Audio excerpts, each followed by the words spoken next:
Remue ménage. Remue ménage.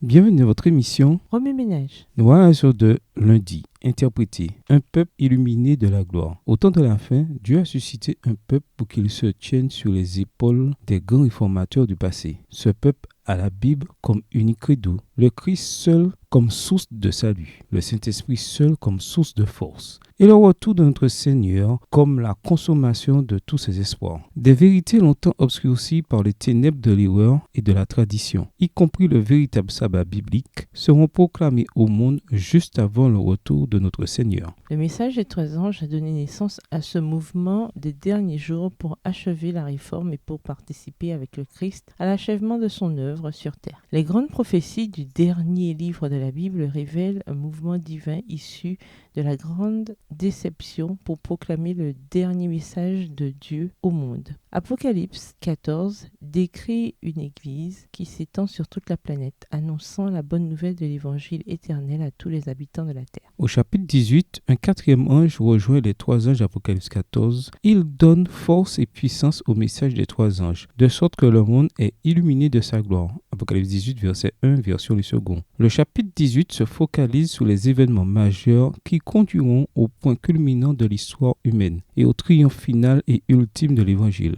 Ainsi, cet ange qui se trouve en la présence glorieuse de Dieu dans la salle du trône du sanctuaire descend vers la terre pour proclamer le dernier message de miséricorde de Dieu et pour avertir les habitants de la terre des calamités et du triomphe à venir. Le texte dit qu'il a une grande autorité. Apocalypse 18, verset 1, version du second. Le mot grec du Nouveau Testament pour autorité est exousia. Jésus utilise ce mot dans l'évangile de Matthieu lorsqu'il envoie ses disciples. Dans Matthieu 10, verset 1, Jésus donne à ses disciples l'autorité, Nouvelle Bible seconde, sur les principautés et les puissances du mal. Il les envoie à la puissance divine pour être victorieux dans la bataille entre le bien et le mal. Dans Matthieu 28, versets 18 et 19, Nouvelle Bible seconde, il les envoie à nouveau, mais cette fois avec toute autorité, dans le ciel et sur la terre, pour aller faire des gens de toutes les nations des disciples. La grande controverse entre le bien et le mal dans l'univers concerne aussi l'honneur de Dieu et sa réputation. Satan, un ange rebelle, a déclaré que Dieu est injuste, qu'il exige d'être adoré mais donne peu en amour. Le malin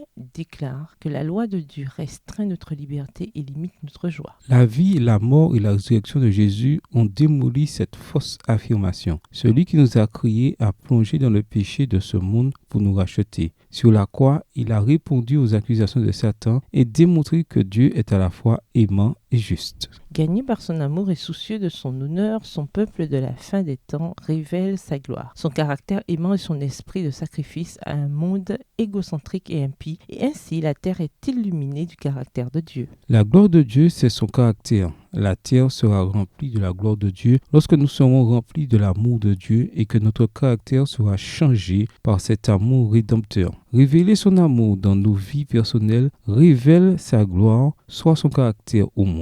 Le dernier message à être proclamé à un monde englouti dans les ténèbres spirituelles, le message des 3 anges est un commandement. Craignez Dieu et donnez-lui gloire. Apocalypse 14, verset 7, version du second. Il n'y a pas de gloire pour nous-mêmes dans nos bonnes œuvres, notre droiture ou notre bonté. C'est ce que les Noëttes affirment. Le message de la justice du Christ doit retentir d'un bout à l'autre de la terre pour révéler la gloire de Dieu. Alors l'œuvre du 3e ange prendra fin. Texte tiré du livre Témoignages pour l'Église, volume 2, au chapitre 50 à la page 434, livre écrit par Ellen G. White. Elle écrit aussi « Qu'est-ce que la justice par la foi ? C'est l'œuvre de Dieu qui dépose la gloire de l'homme dans la poussière et qui fait pour l'homme ce que ce dernier est incapable de faire pour lui-même. » Texte tiré du livre Testimonies to Ministers and Gospel Workers, témoignages aux pasteurs et aux ouvriers de l'Évangile, au chapitre 64 à la page 456. Ainsi, pas de gloire pour nous-mêmes. À Dieu soit toute la gloire. Remue ménage, quels éclairages particuliers vos notes semblent-elles indiquer dans l'ensemble ? Quelles questions émergent après l'étude de la leçon d'aujourd'hui ? Quelle partie trouvez-vous difficile ? Quels autres principes et conclusions découvrez-vous ?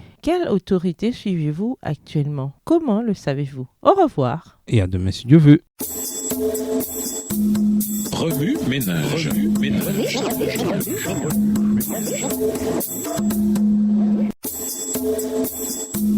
Remue-ménage.